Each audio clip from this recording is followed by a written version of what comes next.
an artist has to create regularly, practice regularly. The creation doesn't have to end and become anything great, which of course is the quest. Excellence is the quest. Working too hard to make something happen, it's not a joyful experience at all. It disconnects you. If you want something just for the sake of it, you're disconnected. We think love is to desire, to want, to ask, to receive. But it's actually, now I've got it, that it's to be. And somewhere I think we forget to make our own interpretations of labels, titles, whatever we'd like to call them. Though in the last 200 years, intellect seems to be top rung. But my quest with work that I felt would be meaningful to me, for it to come from the heart. For me, that event, that collective dream that I had, that group dream that I had, really sparked off a body of work. It's great. Hello and welcome to this episode of One Story with Akhtar Pawar. I have a really special guest today, Ruchi Bakshi Sharma. I first came across Ruchi's work at Baro Market, and there were these very beautiful puzzles that, some artist, I never knew who she was, and every time I went there, I was like, wow, they're always calling out to me, those pieces were always talking to me. So even when I was walking around and looking at all of it, I did not know back then that Ruchi is my senior from NID, and it was just a chance meeting at her very recent and first showcase at 47A Design Gallery called 3 Times His Dream, which she has made with her husband and collaborator, Sanjeev Sharma. And I just wanted to tell you a little bit more about Ruchi, because some of it I need to read because I can't remember that well. But Ruchi works with multiple mediums: lenticulars, paper, video assemblages, inside shadow boxes, special and animating toys, puzzles and zines. She's also an award-winning filmmaker, live action and animation both, and she is highly inspired by folklore, totems and mystical diagrams. Play and motion are dominant elements in her work. I hope I've covered 5% of what Ruchi actually, is and the kind of work that she does. But I am so excited, and I'm slightly fangirling today because somebody whose work I've, admired from afar for so long, many years now, is actually sitting right next to me, and I'm so excited. Ruchi, thank you so much for coming. It's a pleasure. This is really nice that you made the effort to come all the way here and record this with us today. And I'm so excited to hear Ruchi's one story. So shall we get to it? Yes. Let's do a little cheers with our black coffees for today's episode. For luck. For luck.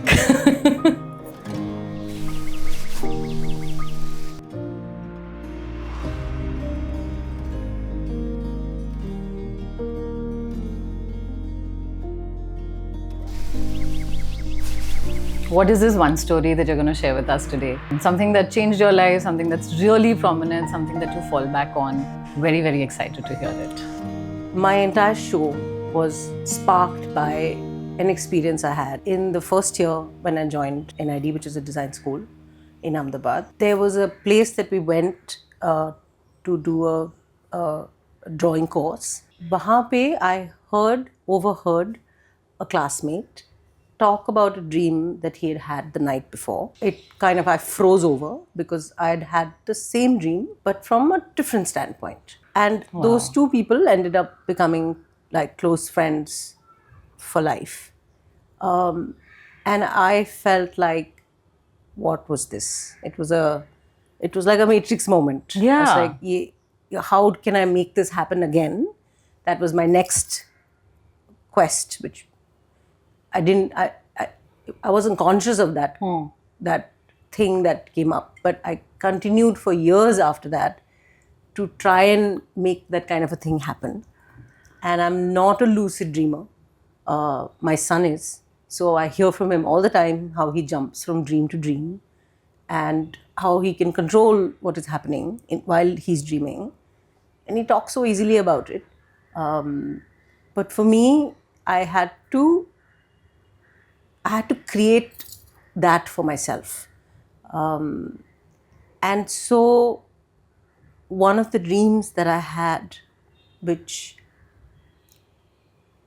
became a very important work at the show, called The Chase, was where I experienced levitation. And the thing with dreaming is that it's so close to real life that you're just stunned when you wake up that you've lived an entire life. And so much of it is non-verbal, the experience of it. And yet it is so powerful. So for me, that event, that collective dream that I had, that group dream that I had, really sparked off a body of work, which did much more than just be work, because And how old were you back then, Ruchi, when this happened? I was 18. And before that, this had not happened, or you weren't really. They had been recurring dreams, and of course, by virtue of their name, you don't have to record them. Yeah. They are recorded for you somewhere. They keep coming up. Yeah. And it's so interesting that those dreams I have not managed to finish. Like, I dreamt about 200 dreams and I selected about 18 of them. And the 6 works that I could not make, I showed 12 works at the show. Yeah. But the 6 works I could not make were the recurring ones. They just required much more work, and they also required a different kind of experiencing. So, yeah. So when you say work, you mean that when you wake up, you're trying to kind of put it together in a certain kind of a thing, or what does this work mean? So the experience of having encountered the dream, and the thing is, your subconscious and the conscious selves don't speak the same language. So to bring that material out of the dream world, which must consist of multiple worlds, depending on so many things, requires a lot of reflection. It requires that kind of looking at the past kind of reflection, which you cannot do consciously also. I mean, it's like, when the penny drops, you can't make the penny drop. It has to drop, and then you like, oh, now I get it. It's like that moment. Yeah. So I literally had to wait on the penny dropping on each of those dreams. I selected the dreams that I felt the most on my body, which I woke up feeling, oh, I feel it. Because that's, again, a very common experience. It's like, and it's so amazing that something so subtle and so special and so powerful, like eating, sleeping, is dreaming. Everybody does it. Yeah. It's not it's not the privilege of just a few. Yeah. I am interested in knowing, did the group dreams happen often after that? Was it Never. That was just that once? Yeah. That was a trigger. And I think everybody will have a trigger of their own.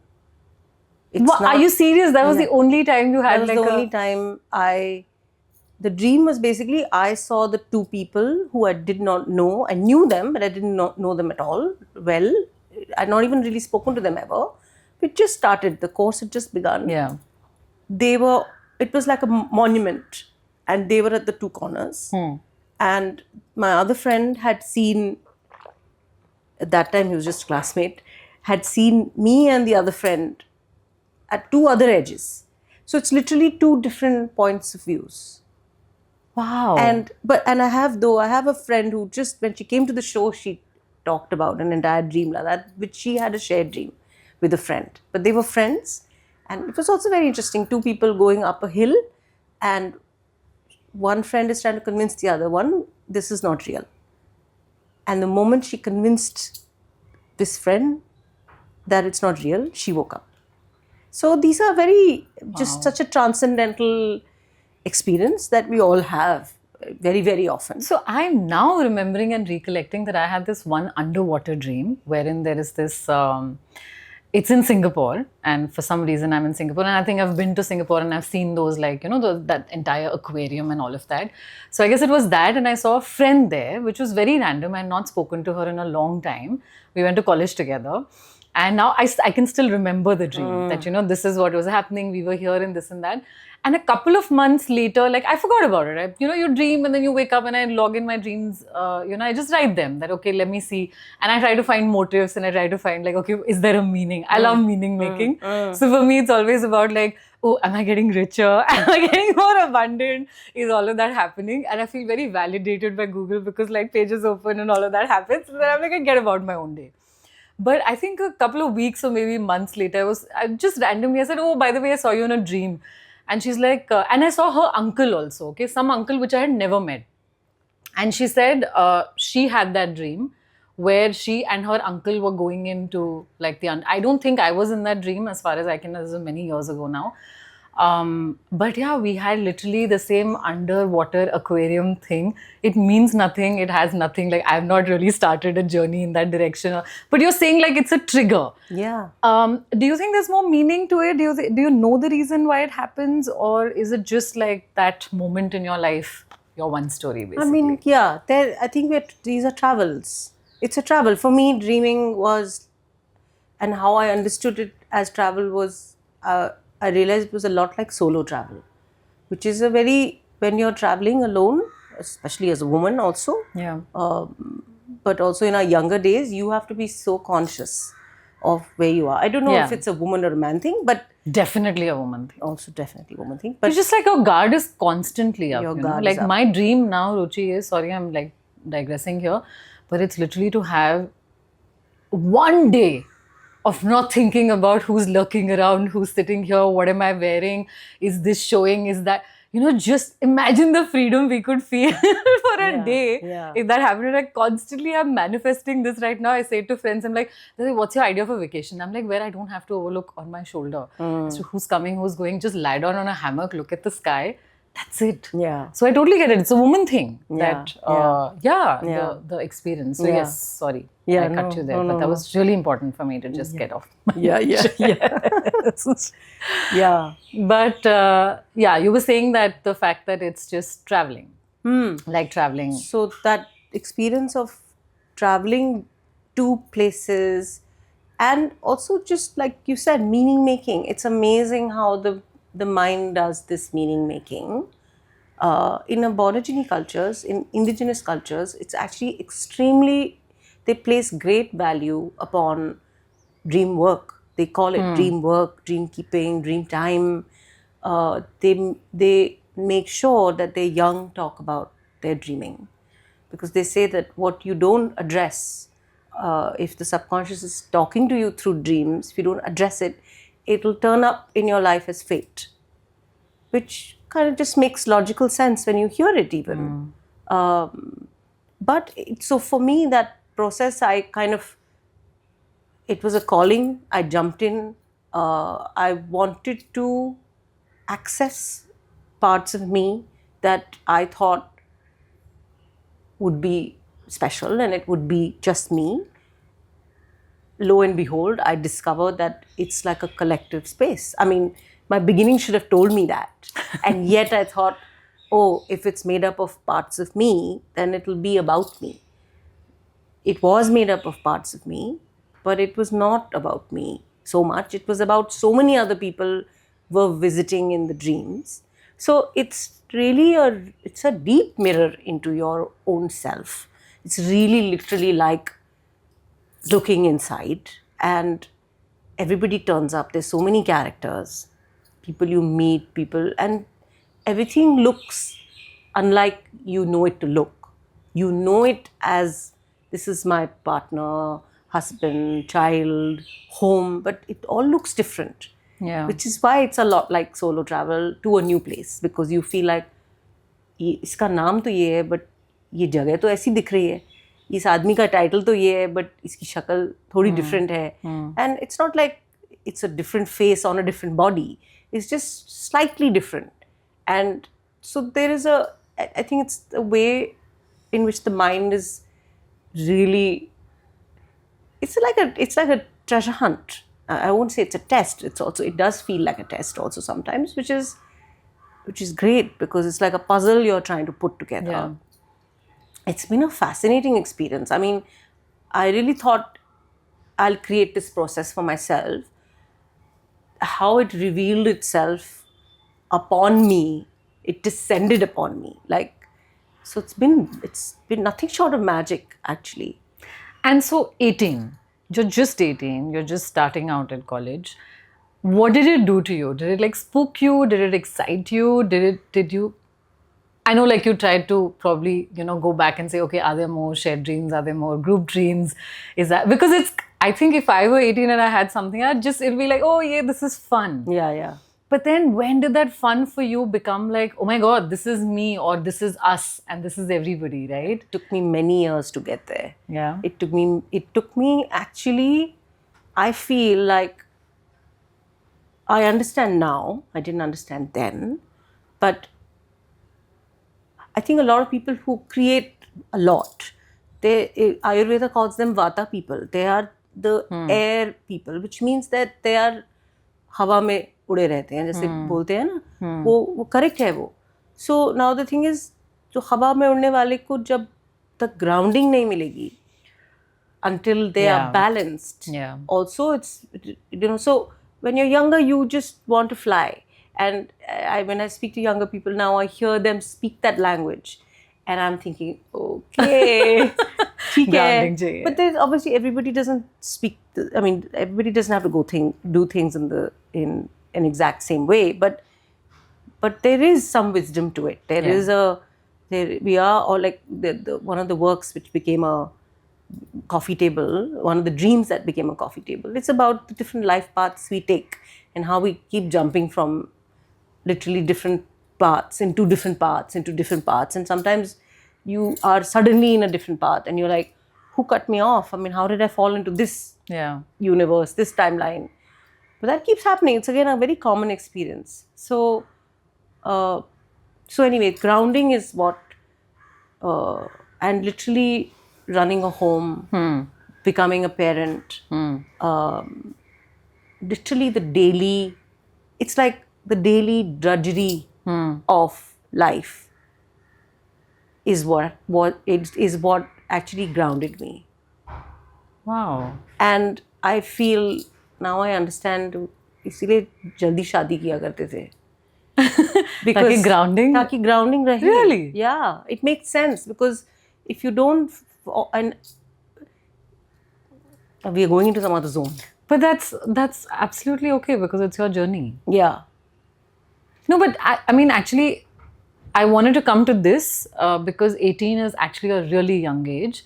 And a lot of people who you now know or who may be in your life now, even in fact your parents back then and your family, how did they kind of react to it? And how did the people who came in after are supposed to, know this about you, and how did that happen? Like, was it very natural, or was it like, I know if I say this to people, they're like, you're mad, you're like, you're mad. This is like the typical thing I get all the time for saying anything like, I write my dreams. They're like, what is wrong with you? And I'm like, but it's so interesting. Like, I don't do it for a purpose, so I don't know what the purpose is so far. But even not just dreams, but anything that's slightly different, so to say. And this is really different. This may be like a 1 in a million case, or maybe even more.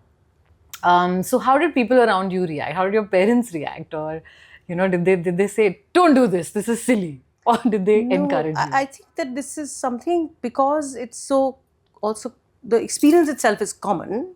What happens is people end up just talking about how they do it, or what their dreams are, which is so beautiful, because maybe this is what I was after when I wanted to go in, to enter a space that is so shared, because you just have to take the name, and people told me, someone said they are only visited by their father and brother who they lost. Someone else said, I only dream in dialogues. I just realized everybody has their own language. It is such a rich arena of experience, which is not normal, but everybody has it. Yeah. Everybody has it. And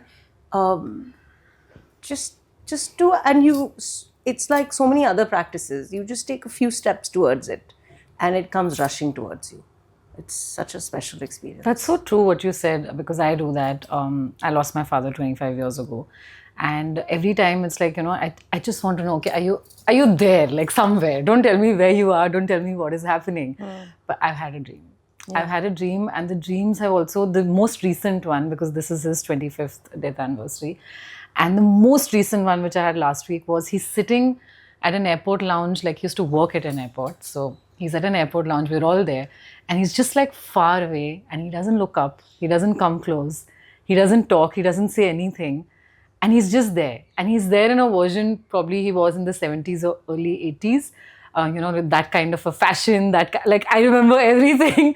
And I'm just like, now my question is, okay, but why were you sitting there? Why did you come say? Why did you talk to us? Why were you like from a past, but I don't know. But every time I've asked him, like, just make your presence felt, he's appeared in a dream in some way or the other. So that's so true, that what you're saying. I think the meaning making is for our own way, and the interpretations are our own. Yeah. But yeah, that's amazing, Ruchi. Like, I don't know. Every time I talk to you, I'm just like, are you here? Is this a dream? Yeah, but do you feel like that about real life too? This is actually where I realized why it didn't happen for me sooner. Is that, and again, I find this very interesting because my son already can do this. And so I don't know what he goes through. He's a very grounded young man.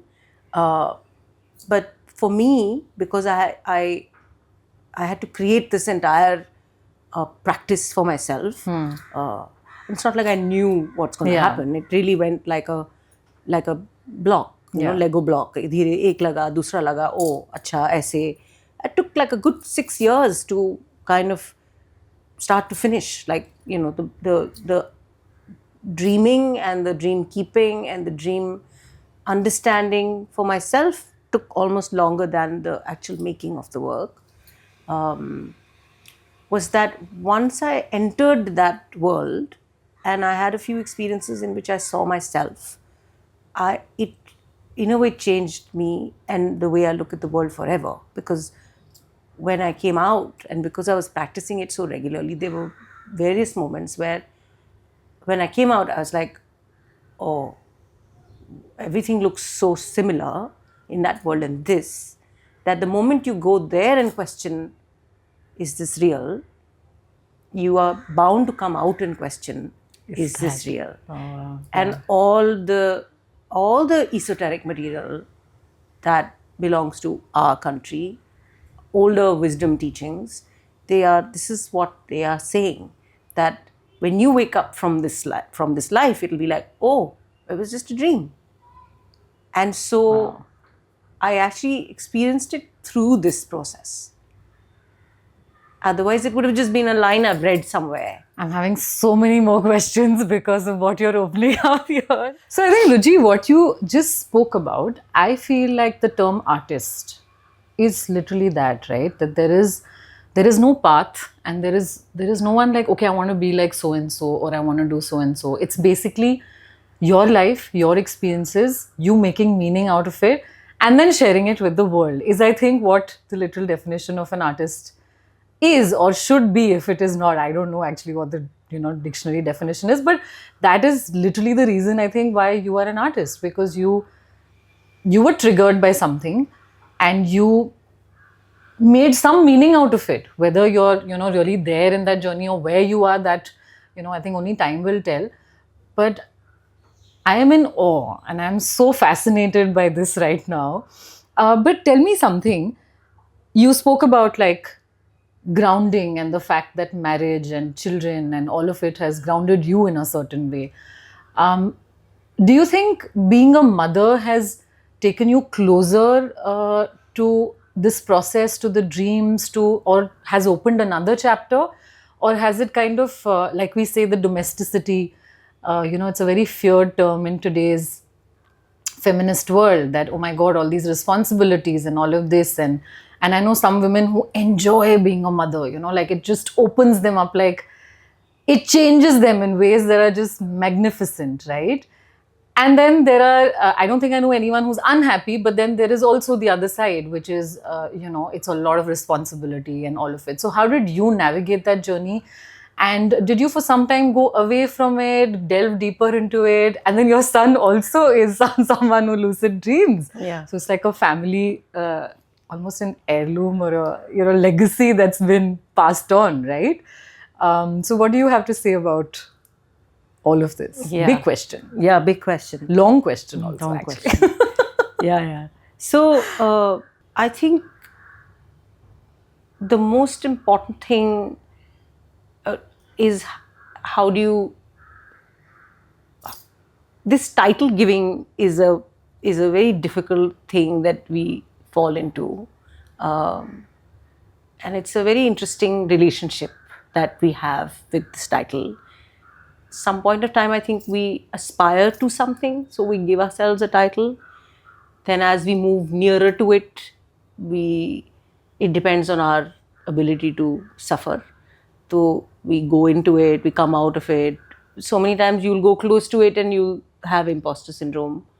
So I feel that a lot of this requires time that we don't necessarily give ourselves. Our worlds have become very, very micro, and yet the most important thing that drives human beings is feeling. Yeah. Though in the last 200 years, intellect seems to be, has been given top rung. But my quest with work that I felt would be meaningful to me was for it to come from the heart. And I lived in the realm of the intellect for the longest time, valuing it greatly. But luckily, I put my children in a Waldorf school where the polymath Rudolf Steiner, he, for example, spoke about something very, very interesting, which is they teach their children to read and write much later, because they believe that if they learn to read too early, they'll get indigestion. They will not understand what is written. They will get busy in that skill. But again, Ayurveda talks about not just food that has to be digested, even ideas have to be digested. Grief has to be digested. So it's so interesting that all these things are so deeply linked. Something that maybe someone who cleans in your house will have that wisdom still. But the more we are kind of just becoming more nuclear, then our cells are, because you can't exist like that. That idea of socialness is very deep. It's not just I'm a social animal. It's not that line. If you don't feel, then you can't. Then you're a psychopath. So it's so interesting that it's just that it's like a scale. So up and down, and your life throws experiences, and then you choose those paths, and then you keep course correcting, and you try and come to a place where things start to make sense. So this having a family it taught me duty like I didn't understand before. It taught me responsibility, that again, these were concepts. If you are not, you would only experience them at work. But then work, if it's not work, that's again a relationship. Work is also a relationship. So this dance between you and the other, whatever that may be, your work, your practice, your partner, your family, your world, your community, it's a relationship. So, and there's so much give and take. And I mean, as young people, we're habituated to just taking a lot, no? Because that's how the world was built. Young people are just given gifts, and sometimes they are not, we're living at a time when there's a genocide going on, maybe more than one that we know, and when I look at our country, When I look at pictures from Gaza, sometimes I'm looking at poor people in our country and I'm thinking their lives are like war already. So, and at the same time, when I look at our youngsters, they're in a different world. So am I. I'm also in a different world. But as we grow up, we learn that there is this simultaneity. Again, it's an idea that I understood through one of the dreams, and I turned it into Sanjeev and I turned it into a dollhouse. The dream was a beautiful couple who I hold so dear. It was a mad dinner. It was their house. It didn't look like their house, but it as a concept, I knew it was them.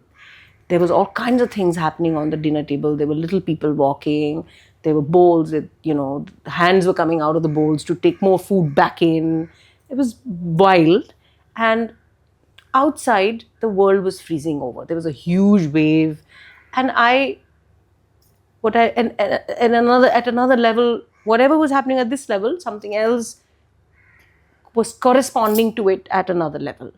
And so each of these dreams, the making of the work, kind of made me think of it in various ways.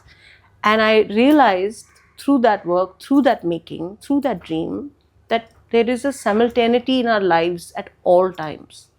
There is A thing happening and there is a B thing happening. Yeah. While we want to say we get comfortable with one and then we're like, oh, but why is that happening?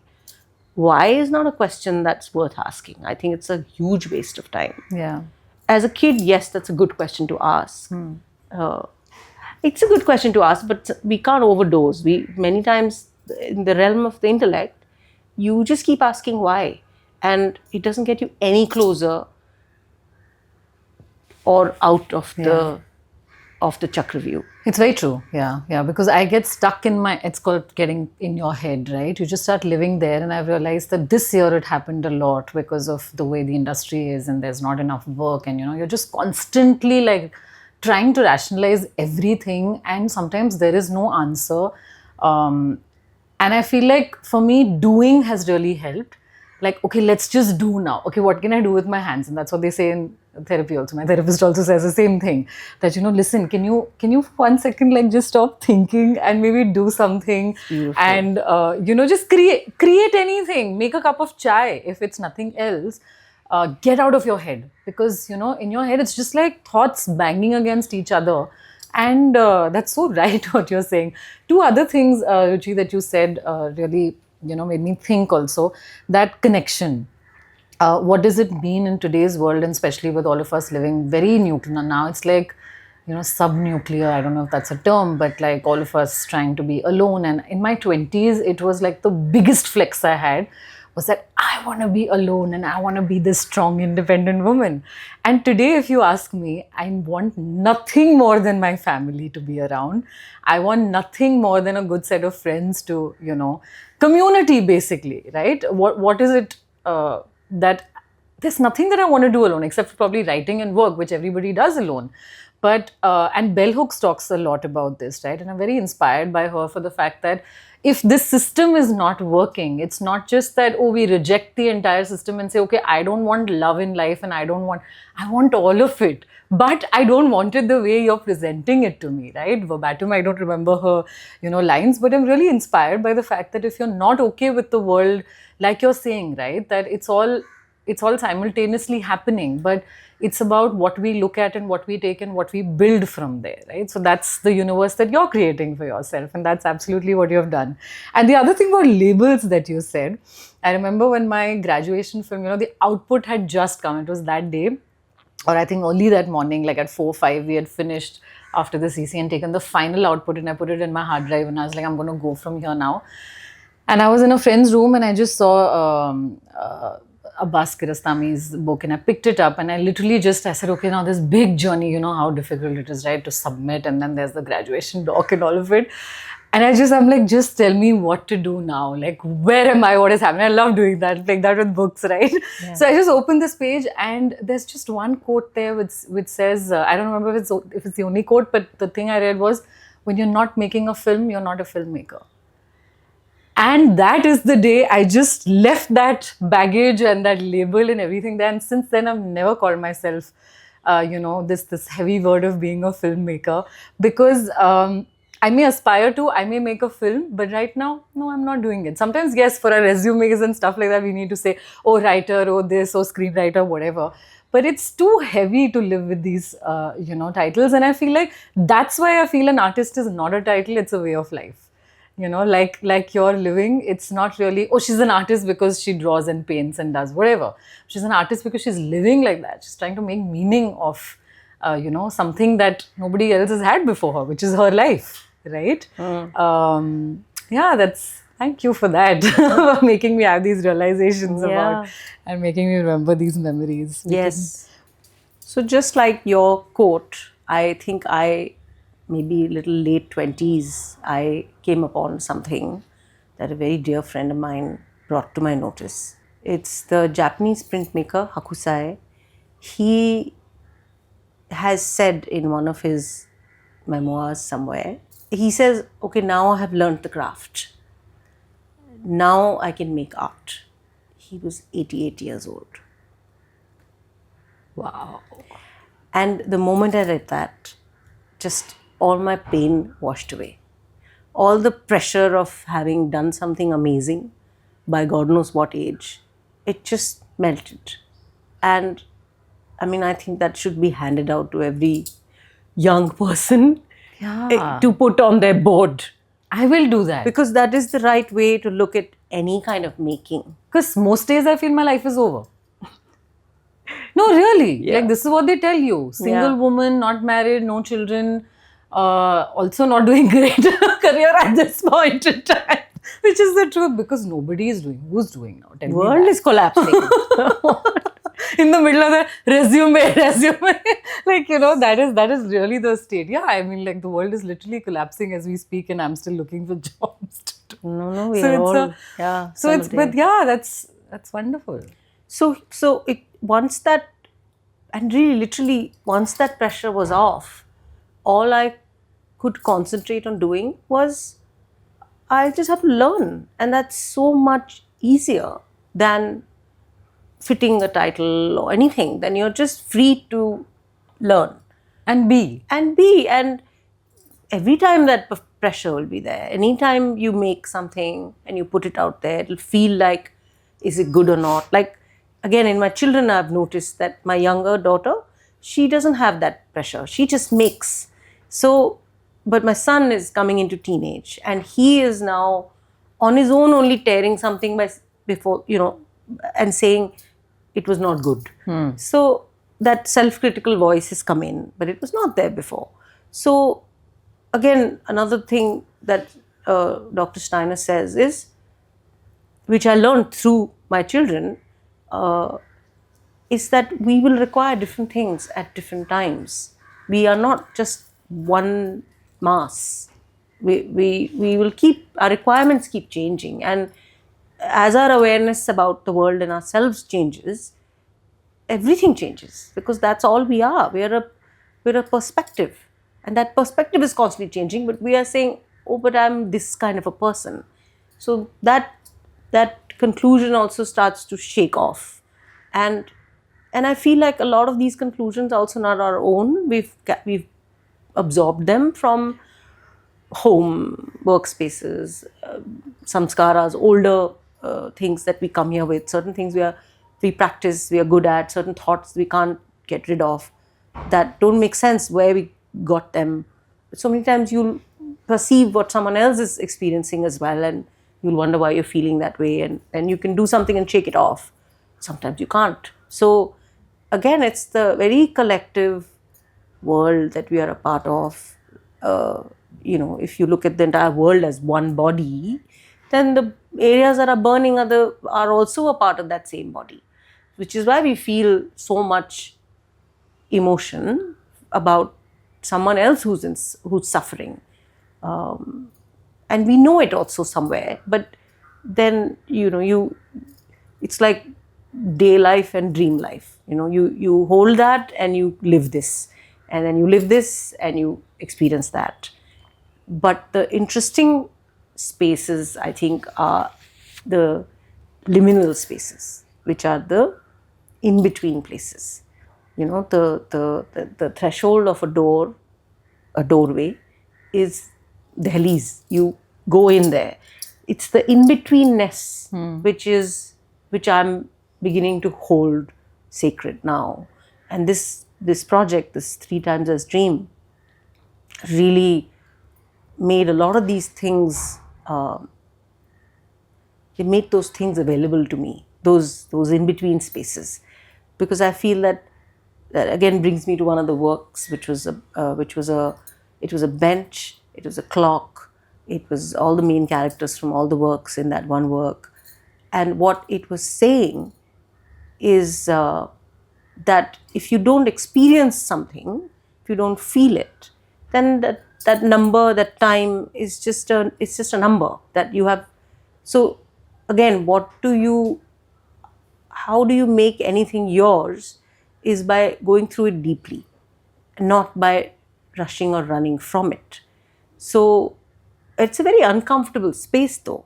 But it's a language that I feel that if you go towards it, then it's like, again, the Aboriginal saying, the indigenous community saying, that it's better that you access it once and then it reveals itself to you, rather than running from it, because then it'll always be a monster that you'll not know how to address. Another very interesting thing that Carl Jung talks about, whose work I felt, I looked up a lot of different kind of classifications when I was studying this, and his work kind of called out to me very strongly. His interpretation is that he says that a lot of the dreams will have very scary things in them, because it's parts of ourselves that we have not accepted. And so, one is you will not know it from before. Two is they may come in a very shocking manner, so that you are forced to look at it, so that you can bring it back. Because if you're going to bring some information from another time and space into another time and space which is already so busy, it has to have been something strong for you to bring back. So for me to understand that, and then to talk to my children, for example, when they bring up their dreams, to say, okay, go beyond what the event looked like, because the event will confuse you. And I felt like that was so true as an analogy for our life as well, that a betrayal or a loss you get stuck there only. But actually, that's just what I learned through dream work and dream keeping, is that it's never literal. It's never literal. It's what's behind it.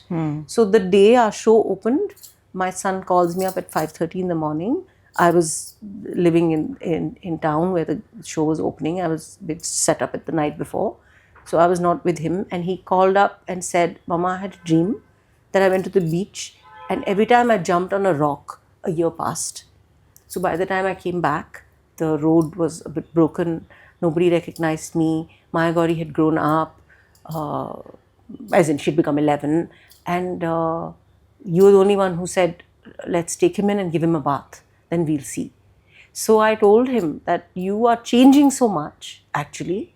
This doesn't mean that you're going to get lost at the beach.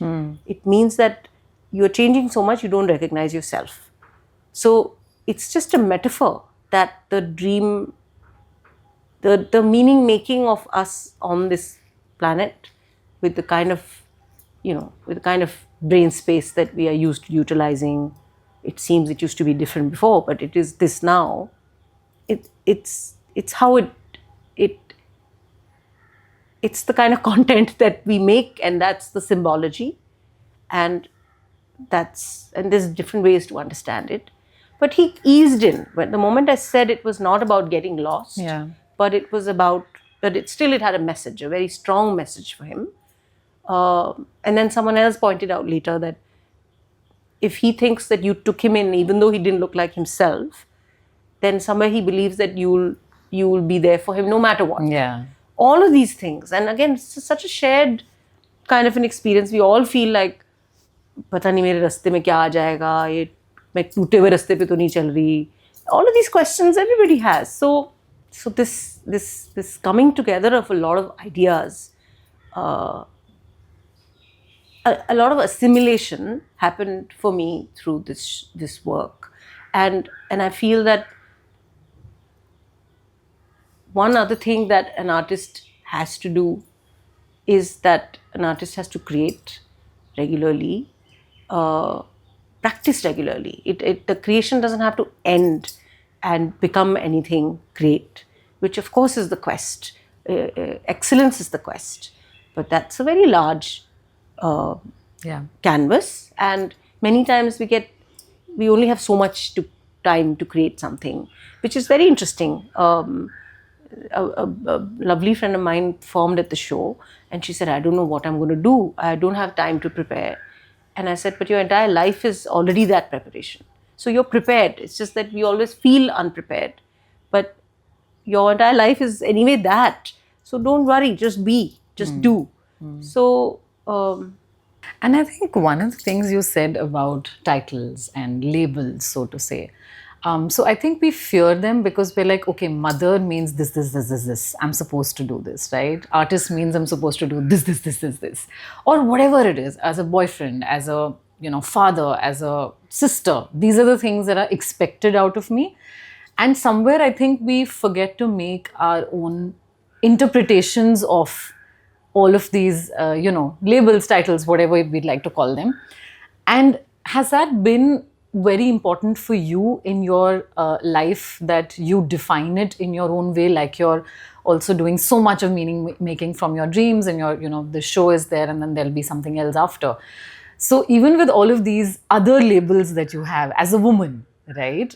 If we talk as a woman, like even being called a feminist today is like, people are shying away from the word because of all the connotations that the word kind of brings up, and we don't want to say, we want to say, oh, I believe in equality. But a friend just said that to me yesterday, and she's like, but that is literally what it means. But a lot of us are now saying, oh my god, it's too heavy a term, because then you're attaching so much, you're attaching everything that's happened in the last 50-70 years in the history of feminism, so to say, to and some of it is negative, some of it is like in the gray, and you're attaching all of that to it. So for you as a woman, Ruchi, how do you make meaning of all of these different labels that are given to a woman, especially mother, wife, even friend for that matter? this is a fabulous question, because this is again a space where we realize that we are the creators of our lives. And when you are, again, I feel that there is an issue of assimilation here. When you're younger, if you are so worried about, again, that work now is all we have, is that if you are always worried about the past or the future, then you've got all these ideas that you've taken in and they've not been assimilated. When I became a mother is the time I realized so many things, because I think a cycle gets formed there, and it's again they're great mirrors. Children, they really look right back at you. You see sides of yourselves in them. You really realize that you can do things in your own way. There is no, and so you so much of youth went in worrying about what this will look like, because it was a borrowed idea. It was not your own, and that's a very difficult and heavy place to have lived life from. And I think that this is literally, these are skills that need to be taught in school, not necessarily just to furnish the intellect. Now we're realizing more and more, because now people are, it's become common for people to be, their minds are getting broken every day. Young people are not being able to handle everyday living with all the comforts that they have. So now we know that we're looking into the abyss, because these are all borrowed ideas. When we create in our own way. But if we create from fear, then we can't create. We are paralyzed. Yeah. So relationships also, we each have created in our own way. Friendships is special only to how People cook food a certain way, people are friends a certain way, people bring up their children a certain way. So there's actually great freedom there. It's not a locked in situation at all. This is what I discovered. I discovered that I could love in my own way. I could mother in my own way. I could run my house in my own way. I could treat the people who work in my house in my own way. I didn't have to do it in anybody else's way that I didn't like. But so many times we don't do things because we don't like how someone else was doing it, which is so stupid. It's like throwing the baby out with the bathwater, which is a lot of mess around. So these are all liberating mechanisms that I feel that I've been lucky to have discovered. And was it like a parallel journey that while you were also, the work was happening and the journaling of your dreams, and also then life is going on here? And was it like, were you trying to balance both at some point? Or was it just very natural? Or did you have to work really hard at either of them at some point? Actually, this working really hard concept is something that it came naturally to me. But I realized that working too hard to make something happen, it's not a joyful experience at all. And it disconnects you. If you want something just for the sake of it, you're disconnected. And a place of disconnect will just create more disconnect. So to be able to be centered and grounded has been it's been the truest gift I could have gotten, because if I didn't get that gift, I would be disconnected. So again, running a home, being a parent, I mean, actually becoming a mother was the key in this entire lock. That was the key. It opened that door for me. I knew that I would have to stay home. Clearly, there was no question there. So I changed my practice from, I had primarily a filmmaking practice, which I stopped, and it gave me the time actually that I really needed, but I would have never taken off. I would have continued in the path, trying too hard, but the lock not opening. But this became the wondrous key to that lock. It gave me time to realize that those titles were not important, that I could make my own definitions. Another artist kind of also helped me understand that the most important thing was the fact that I was expressing. Anything else didn't matter. I was also stuck in, because drawing is not my primary medium, but I found film to be expensive at the time that I wanted to make, and I was a stay-at-home mother. But I had the itch, I had to make something because there was so much going on, it had to be put out.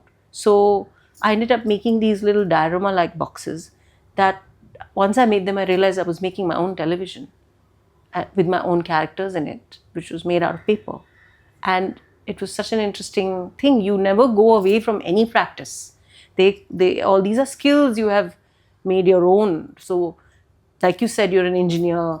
So for me, filmmaking, motherhood, drawing, cutting, inventing television out of paper, these are things that, these are things we invent. You find a solution, which is, as a designer, that's what we've learned, that you find a solution to a given problem, which is your entire life. You keep finding them, you keep creating those, you keep solving those puzzles. But Ruchi, I also feel this is more of a perspective thing, and it's maybe a very personal thing to you, that a lot of other women, so to say, and I've heard this online, I've seen it also in, some people I know, their lives. The fact that there's a certain sense of regret, and also it's not, even the corporate world or any world, if you look at it, is not very helpful or designed around the fact that, if you take that break, or like you gave yourself that time, but then you did something with that time, and maybe for others it's not easy sometimes. There are various factors, and how supportive family is, and whatever else, your partner also in that this thing. Was there any sense of regret that you probably did not do what you were doing and you had to take that break? And of course, now looking back, maybe this has been a phenomenal journey for you. But is there something that you would want to say to the other women out there, or anything that's coming to your mind? Because I hear that a lot.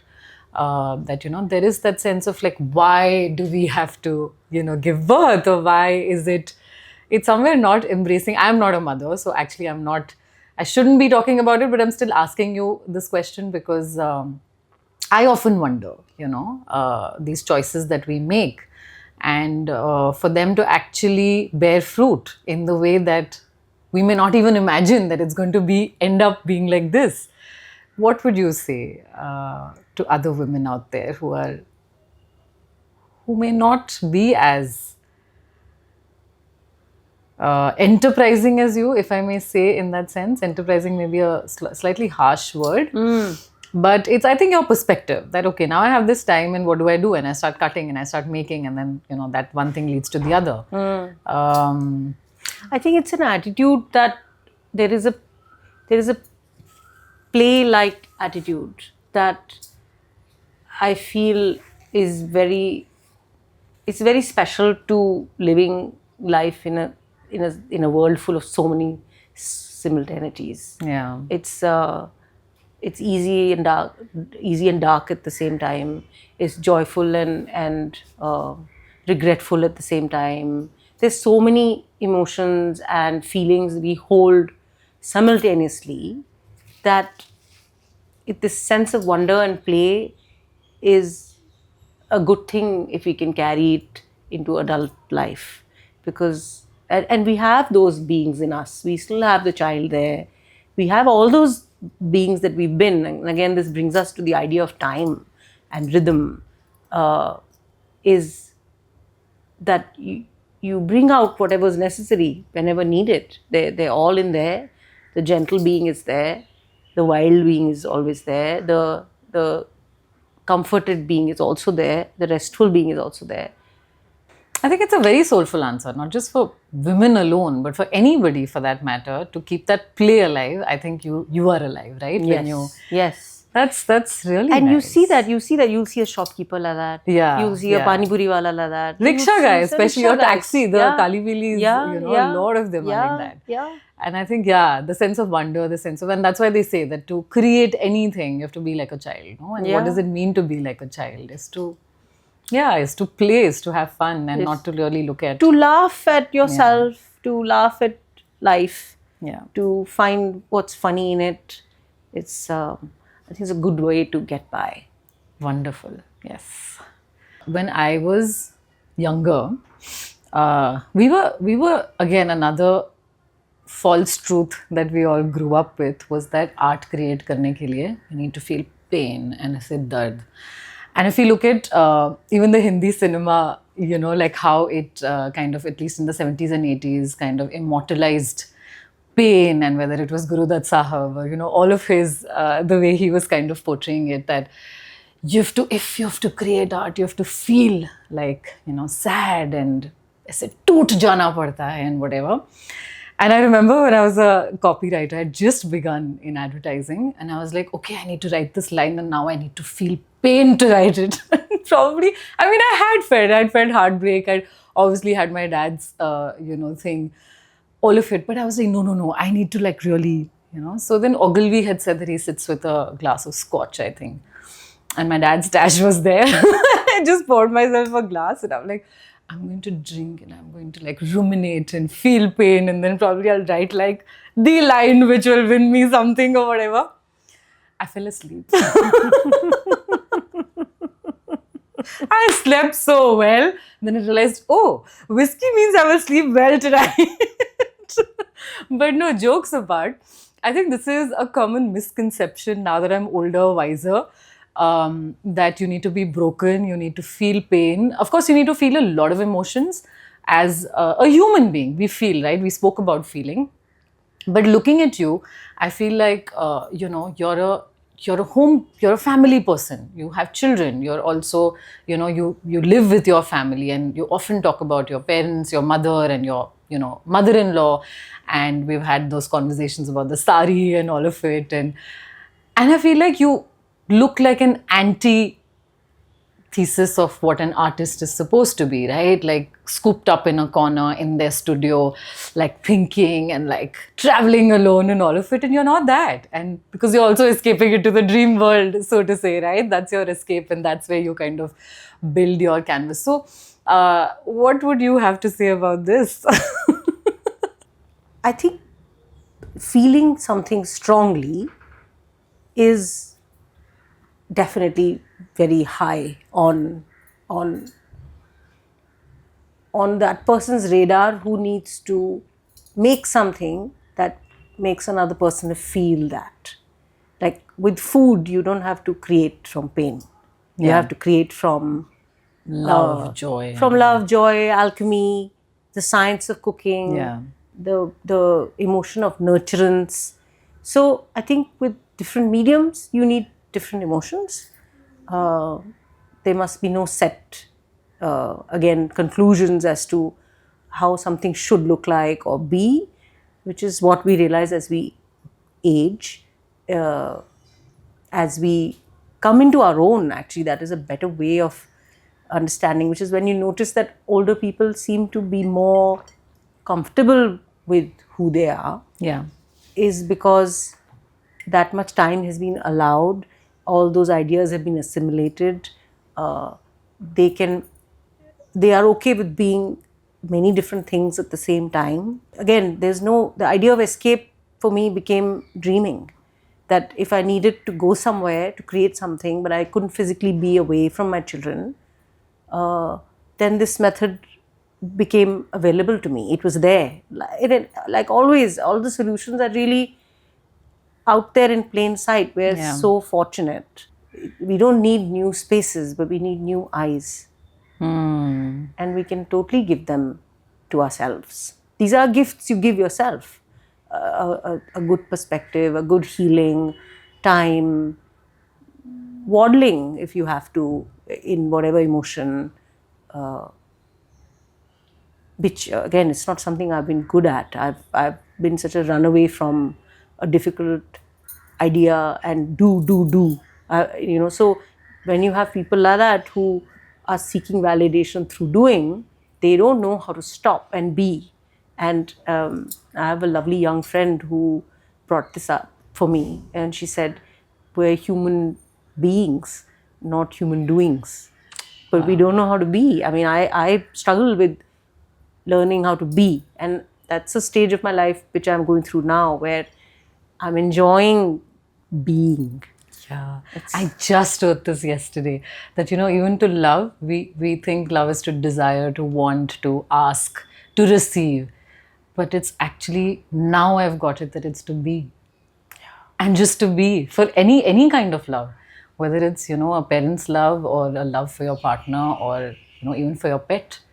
It's just to be, right? And it's, Presence, you need to be present yeah, for all of this yeah, to happen, yeah. and not want to be something, want to be someone, want to look like some. So literally, if we are out of all those borrowed ideas, then we are also out of our heads. Yeah. And we are present where we are, where life puts us. Then we can be there, and then we can give ourselves new eyes to see something Yeah. that doesn't fit or doesn't make sense, which is a perspective thing. And we can create from there. Yeah. I love aging in a certain way. Yes, I mean, not the cracking bones and all of that. It's like challenge, but it's fun to accumulate all of that wisdom and to have all of it. Yeah. There's also one thing that I'd read right after my dad's passing was, the story. It was in the Chicken Soup for the Soul, I think, which a friend gifted me. I don't know if it was in that version or some version of it, and it was on pain. And it's basically that, I think, if I can remember it correctly, it's a carrot, an egg, and spinach. They're so different out there in their texture and in their form. A carrot is hard. The egg is soft inside, but it's got a shell outside. And the spinach is obviously green and luscious and all of it. And you put them through boiling water. What happens to the spinach? It wilts. what happens to the egg? It hardens inside, the softness goes away. And what happens to the carrot? It becomes soft. So I guess even anything in your life, for that matter, any challenge or any difficulty. And I often think about, this story that what do you want to be? It's your story to tell. It's your story to be, right? And who do you want to be? Do you want to be the carrot? Do you want to be the egg? And I've always realized that choose to be soft. I've tried to, let the challenges or let the toughness of life also in that sense. So all that pain also, what has it done to me? I feel like it has softened me. Of course, more boundaries. Yes, of course, as you age, you have that. But I think that softening has been a beautiful process. And I think that's something that you have also gone through, right? With everything that you've lived. Yeah. The softening has happened, and I think that should not stop, right? Yeah. That's it's a fortunate condition to find yourself in. It's to continue to be soft, continue to be great, to be able to be grateful, to be able to be soft, because I mean that itself is a gift. Otherwise, you could be another way. Another thing that Jung said, which I found very interesting, and his work is so different from, the place where he bifurcated from Freud, because he used to work with him. They worked very closely together.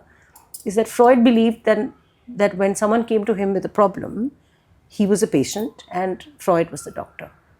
But Jung insisted that the only difference between the patient and him was one incident.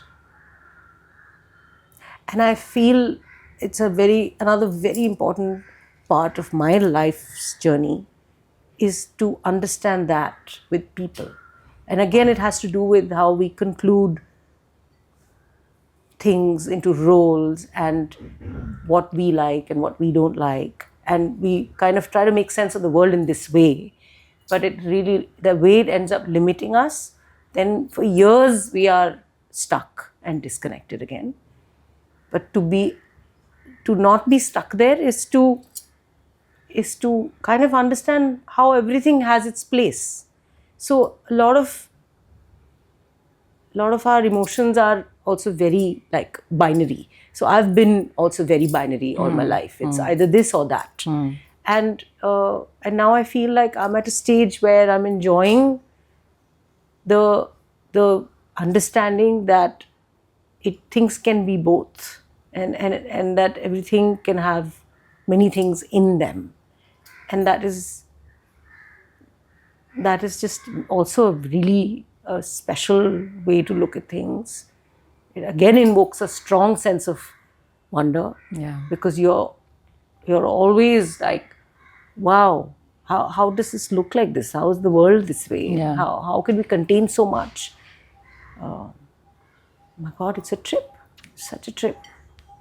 But Ruchi, you were telling me about these pieces and how you arrived at them from this showcase of yours. So, one very important work that became important for me was because of the dream itself, in which I was levitating. And in the dream, again, what dreaming did was that dreams are like films, but they aren't beginning, middle, and end structures. So as a narrative, you kind of enter it almost bang in the middle of action, always. And then from there, again, you jump from event to event. It's always some big thing that's happening. And its time is also kept it kind of befuddles you, the time that the dream space keeps. So in this dream, I was slowly lifting off the floor. And it took excruciatingly long, which, I didn't find it painful. I was just amazed and alarmed at the fact that I was defying gravity and that I was lifting off the floor. And which, again, very common thing in dreaming is the moment I realized that I was up in the air, I fell. So the moment you realize you're somewhere, again, there's a corollary to real life. that the moment you say, "Ab ye mujhe samajh mein aa gaya," is the moment that everything Chala jata. upturns. Yeah. So it's clearly it's a matrix of a kind. And so dream work also made me realize that there is this, it's a kind of writing. It's got different emotions and it's got a lot happening, but it's a kind of material. It's a kind of structure within which a lot of things are going on. So it's a very interesting way to understand the world, which I thought I'll understand myself, but I ended up also understanding a lot about the world through dream traveling, through dream keeping, which was an absolute magical experience, and I wasn't expecting it also. So, and the moment I fell, before falling, I looked at my husband and my collaborator on this show, Sanjeev. I looked at him in our eyesight. When our eyes met, he showed me with his eyes that he understood what was going on, and he was also amazed at what had happened. After I fell down, I had this very clear feeling that there were forces in the world that were alerted to the fact that I could do this. And so this was the dream, and it overlaid over a whole bunch of stories.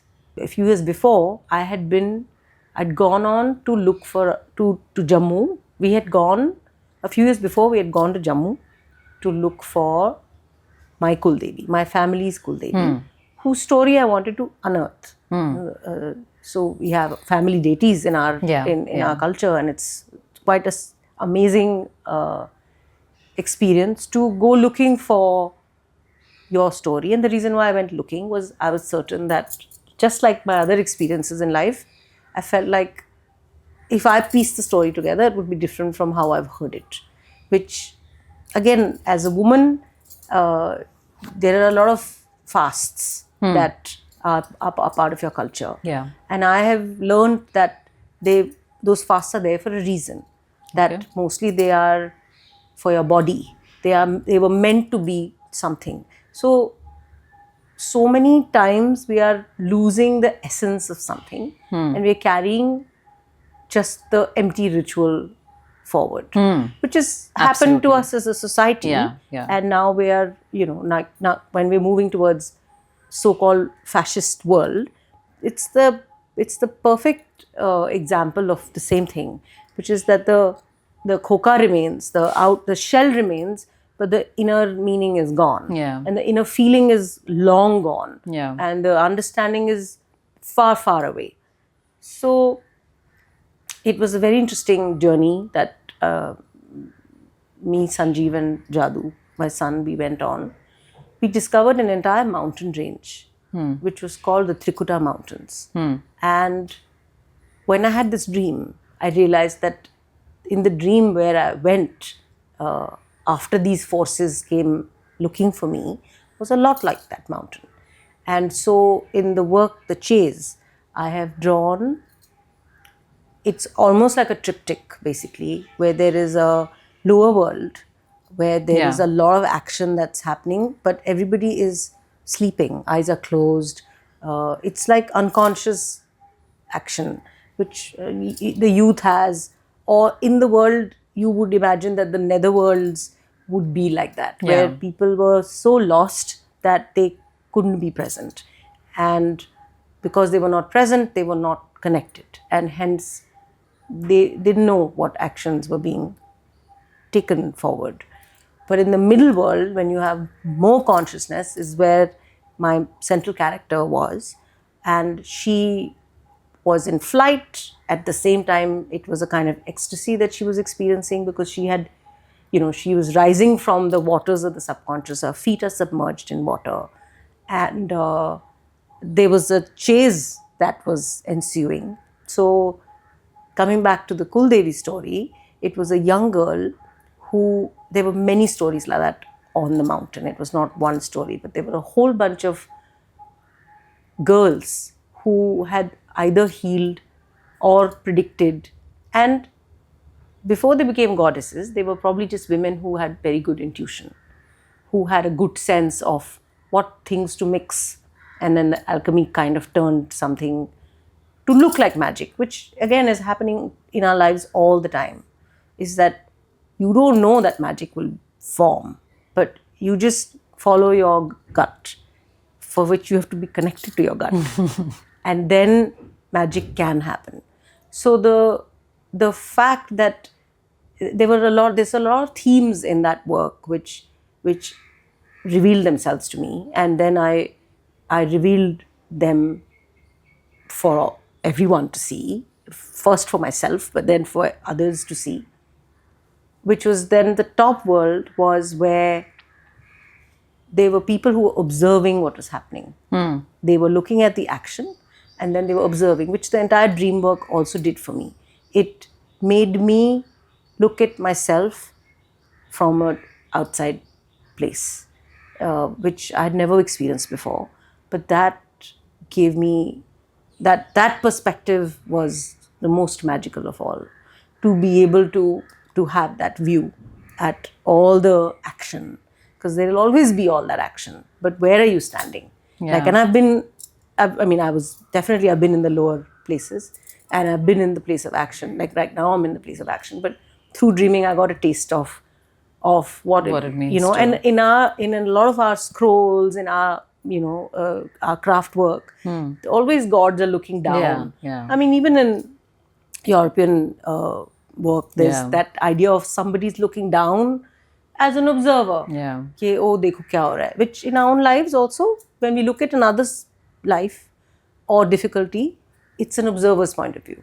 While when we are going through it, then we are the central character and we are in the middle of the action and we feel so much, and sometimes we don't know what to think because we're just feeling so much. Yeah. So this coming together, overlaying of life experiences, of things that made sense through dreaming, and me looking at myself, like this kind of self-referencing, self-reflection. It opened up a very beautiful space of narrative telling that has been such a strong sense of inspiration for anybody who has been told a good story, who believes in how a good story can be something to anchor upon. Yeah. So to have been able to tell these stories in this way, in formats that are exciting for me, like this particular work, we made it into a lenticular, Yeah. which is a very interesting medium. It kind of gives you a stereoscopic view. It's a flat print, but it gives you a stereoscopic view of something. It's also, again, very playful. You don't know what you're looking at, and you want to touch, especially the darker areas, and your eye can't see, so it misses almost. You want to touch it, but it ends there. So there's a portalesque feeling Yeah. with a lot of this work that I create. There is a mini world in which you, again, it's a self-referential experience that I'm creating for myself. And then you can go in there and you can, like the dollhouse was kept right next to the gallery situated in Kotachibadi, and it was kept right next to a window, and outside there is a building, and it's a thin cobblestone lane. Yeah. A lot of action, cows, vendors, people, histories walking by, and then there is this little dollhouse with drawers, Yeah. a functional piece of furniture, which also has this simultaneous experience in it, below, above, in, out, that it just looped everything back for me. The making, the dreaming, the living, it got tied together in a very special manner for me, and then for Sanjeev and for my children. So it's been a show that for us it's been like an event as a family. Yeah. Which is such a stunning experience Yeah. to have. Yeah. And it's where I met you, and now I'm here. I know, right? And Hokusa is there as well. I just noticed. He's right here on your wall. Everything is always happening, aligning. That's what I feel, right? It's all just, we're constantly connecting the dots. Yeah. And this is something that obviously I've not said it, but the dots connect when you look back, right? And you know, there was something that I wrote on this, that sometimes it's not even like a line, probably it's a shape, and it could be any shape. So when you look back, just look at what shape you've created. Yeah, that's and maybe it's beautiful. also changing. The shape is changing. Yeah, it's ever and changing. That's what life is, right? We try to put finality into a lot of things, which I feel is a very minimalistic way of, actually not minimalistic, but it's a very simplistic way of, I think, looking at life, right? Because it's ever evolving, and it's like, if you're alive right now, and if you're watching this right now, you're still meaning making, and you're going to continue doing that, right? Yeah. And as long as life is, we're just going to continue doing that, Correct. like you're doing. Yes. Yes. So with this, we come to the end of this episode of One Story. I think for me, Ruchi's One Story was that trigger in her life, which, you know, could I'm sure it's there in your life too. It's there in my own life. And if we look back, whether it's about healing, whether it's about community building, or it's about the magic of creation, whatever you're creating, right? I hope this episode and Ruchi's subliminal words and all of the wisdom that she shared with us today, I hope it, you know, gives you the impetus to look back into your own life and see what your triggers are. And triggers in this case are not just, you know, we have come to look at them as a very negative thing, but it takes us on this journey, I feel. It's a turning point. It's a turning point, right? And it's an like, invitation also.